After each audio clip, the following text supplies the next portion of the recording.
Hi, everyone. I'm going to talk about my emails and do a quick email thing, correspondence, because I want to encourage you to reach out to me.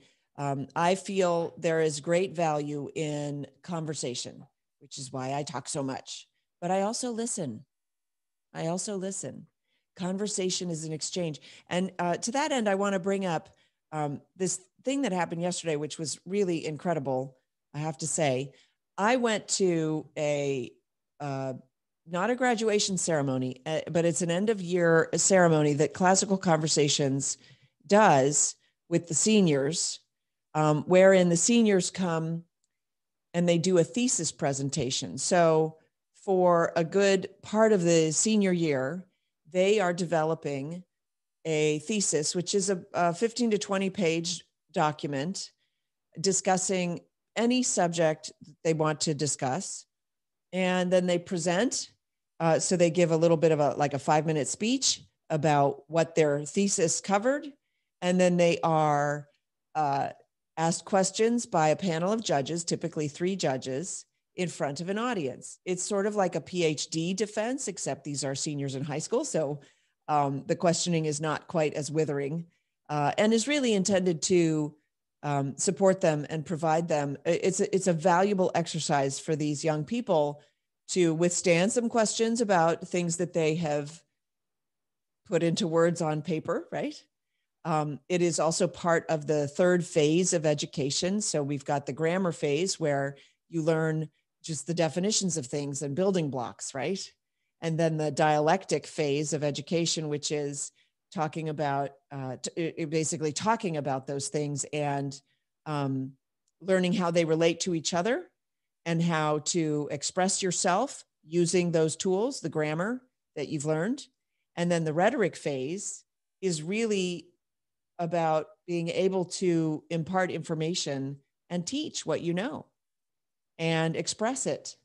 So this is really the sort of the culmination of the classical education, is this, in many ways, is this senior thesis. And I was lucky enough to be one of the judges. And it was really amazing because in the question and answer session, I'd read the papers and they were quite good. And the grammarian in me struggled because there were some typos and there were some, sentence issues and stuff. But I really enjoyed the papers. And as I read the paper, right, I'm making these notes and thinking of questions to ask the students, and stuff like that. And so when you get in the room and you hear the other questions that the other judges are asking. So I will say, we started out and the woman who was organizing it said, okay, we're each going to take 8 minutes to ask our questions. And the times that I'd been involved in before, we just sort of went one question, each judge got a question in, and then we just sort of went back and forth, the judges asking various questions. And the first way that we drove through it wasn't as effective because I got all my questions out, but then I had follow-up questions to their questions. And so they got all their questions out and we actually had some time left over. And so after the final question of the final judge, because I started, I said, I have a follow-up on that one. And so we moved to basically alternating judges and going back and forth for the rest of them. And it actually became a lot more fun because what happens is when you start exchanging these ideas and you're questioning about some serious topics. One girl's paper was on socialism, and socialism is running rampant through the ideals of socialism, and the ideology is rampant through the millennial crowd and younger. And so we had some really great back and forths on that. Another student was talking about evolutionary creationism. Other student was talking about why we should reinsert the Bible in public education. And boy, well cited document, well expressed. These kids are on fire. They're just great. So but I will say in some of the exchanges, it's not, this is the beauty of it. Okay. And I've gone through this before, but let's take it. We'll take it back a step and let me share this with you. How is wealth created? Think about it. How is wealth created? It's really created by magic in a sense. It's spirit. Because wealth isn't something that's tangible. Money's tangible. Assets are tangible, your house, your car. But wealth itself, you can't define wealth in that sense. You can describe it. So wealth is created when I have a glass, you don't have a glass. Let's say I have 12 glasses, you don't have a glass, but you want a glass. You want to own my glass. And so you give me something in exchange for my glass. Let's say you give me water. I have glasses and no water. You don't have a glass, but you have a lot of water. It'd be more convenient to have a glass. So you trade me water. So now I'm wealthier because I have water for my glasses. And I had so many glasses, I didn't need the 12th one. You have a glass now, so you're wealthier because now you have something to drink your water out of. So the wealth is created in the transfer, in the free exchange. It doesn't work if it's a coerced exchange. In fact, it does the opposite. And that's something that I'd love to get to, but I won't in this video, maybe the next one. So that paradigm transfers into the sharing of ideas, the free exchange of ideas. And so in the room yesterday, talking with these young people and the judges, right? So my fellow judges were asking questions and there were answers and there were further questions. And in that whole conversation, I had some epiphanies, some realizations that I feel grew my wealth of knowledge. Let's put it that way. My wealth of understanding. Oh my goodness, I have intellectual privilege. Oh my gosh, I can't believe I just said that. Okay. I'm going to read some of my reactions to videos. I think this is the pile about education. So let's see, but everything is education, right? Okay. Reaction to the Rubin report. So I did the Rubin report. That was awesome. It was fun. I'm going to have Rubin on my show, Dave Rubin. I haven't been able to schedule it yet. He's a busy guy and so am I, a busy gal. So, okay. There was a time in history when people found it strange and foreign to send their kids to some stranger to be taught by them. Now, many people can't relate to the idea of homeschooling. Ain't that the truth? Yes, it is. This is a reaction to Meghan Markle. Heard you on the Eric Metaxas show. Oh, that's nice. Wow. Hey, I passed on your show on my Gab channel to my group. That's awesome. Thank you for doing that. I really appreciate it when you guys share this. So please consider sharing it. She encouraged me to go on Gab. I am on Gab, but I don't go on there very often. I can't keep up. Honestly, can't keep up. She said, when branding homeschooling, which infers substandard or less than, and I agree, and I'm working on rebranding the homeschool brand, like the whole thing. It's important, and maybe this is in reaction because I've asked people if you have ideas about how to brand homeschooling, how we can label it, that it's like they relabeled fetus murder, infant murder. They relabeled it to abortion, right? So that takes sort of the onus off. And we ought to be doing that also. So it's not home education as much as it is. It's self-guided learning or something. And I just haven't I haven't found the name that just boom sings. I looked for ages for a name for my book, Words for Warriors. I had a couple of different names that I'd been considering, and they were good. They were fine, good working titles and whatever. But then I just was like, I wish I could come up with something that's saying to me, that really spoke. And when I hit upon Words for Warriors, it was like, ding, like a clear bell. Okay. It's important to realize that it's actually comprehensive, complete, and deep learning, and at the pace of your child, tailored to the way your child learns. And you are able to teach them the truth about each subject, not some propagandistic lie. Finally, who cares or should care more about your child than you? So she likes total experiential learning. Total experiential learning. Comment. Let me know. The problem with total experiential learning, it's not a problem actually. The acronym is TELL. Total experiential learning. So give that some thought. This person heard me on His Glory. I did an interview on His Glory, and that was fun. I am thinking about starting some kind of a program. I do online tutoring. If you're interested, you can reach out to me at samsorbo.com and we can set up an appointment. I do charge, but that's just because I'm a capitalist and my time has value. Okay.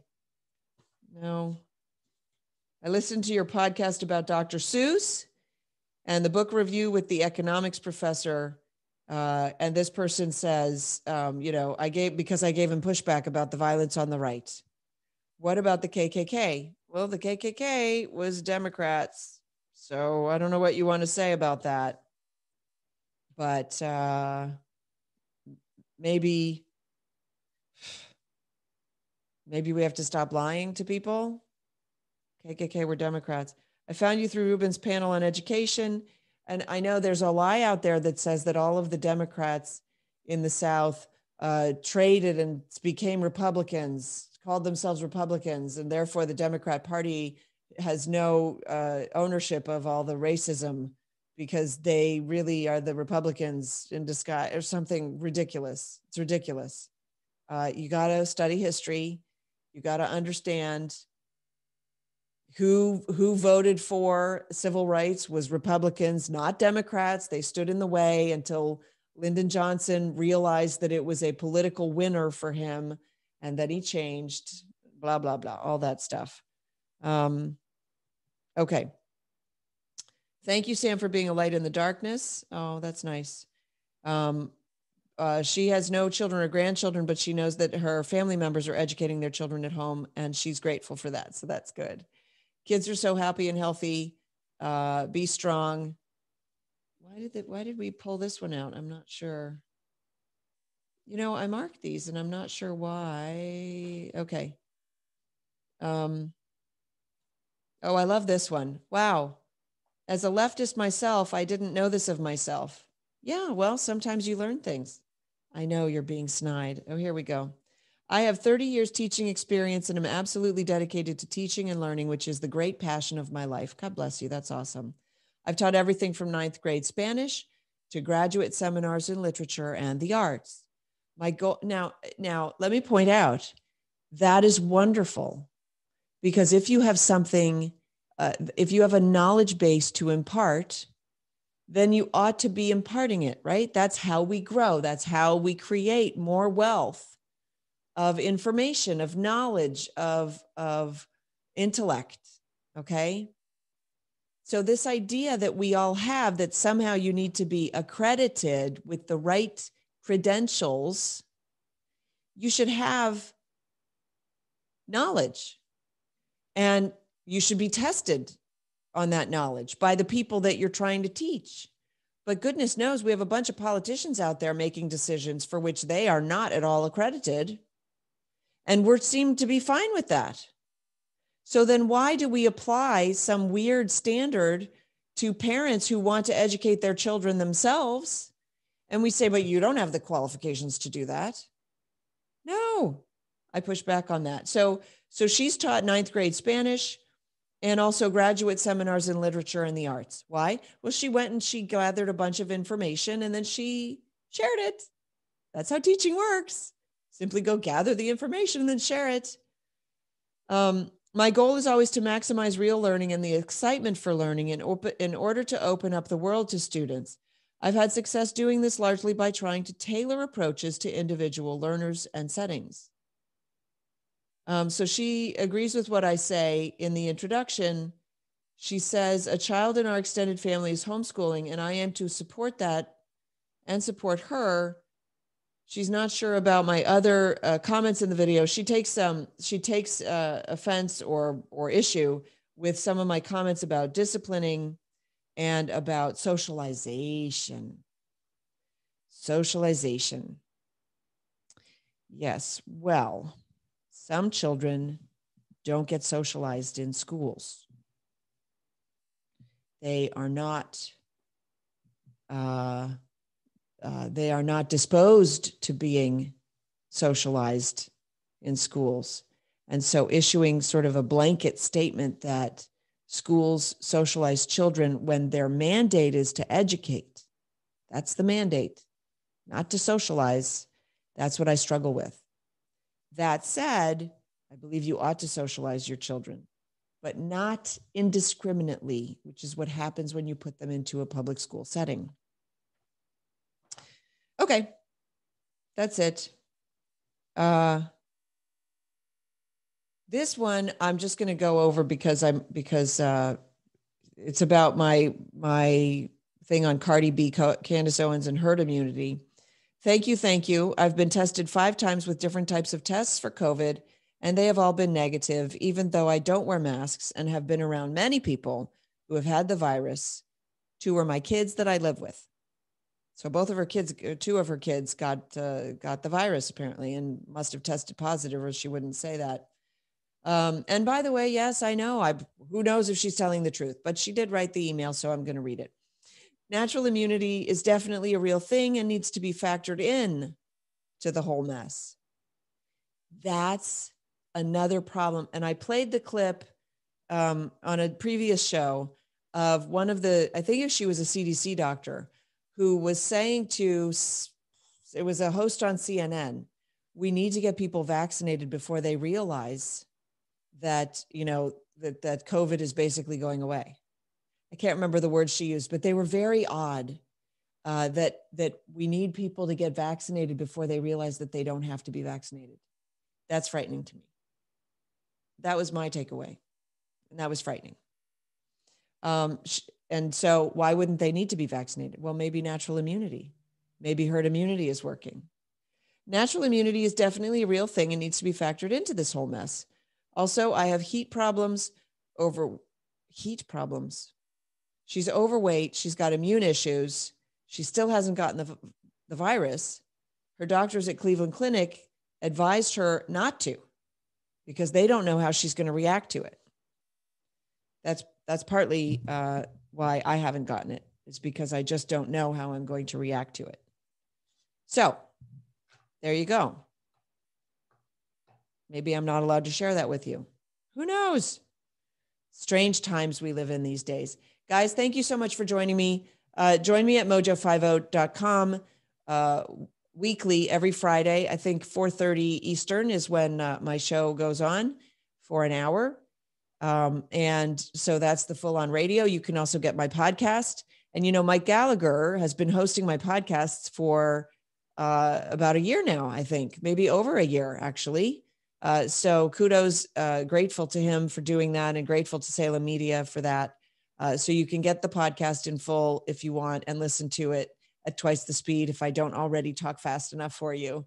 I know I listen to podcasts at twice or 1.5 speed sometimes. And go to YouTube. Please subscribe on YouTube. That's always good for me. You can also find me on Instagram. I'm posting things on Instagram, like when I do public speaking. By the way, just got done with 3 different speeches, standing ovations for each one. That's always fun. I basically talk about my book, the genesis of my book, Words for Warriors, why I wrote it, and what I'm trying to do with it, because every book has a mission. And so that's my mission, is to share the truth. Thank you so much for joining me. We'll see you next time on the Sam Sorbo Show.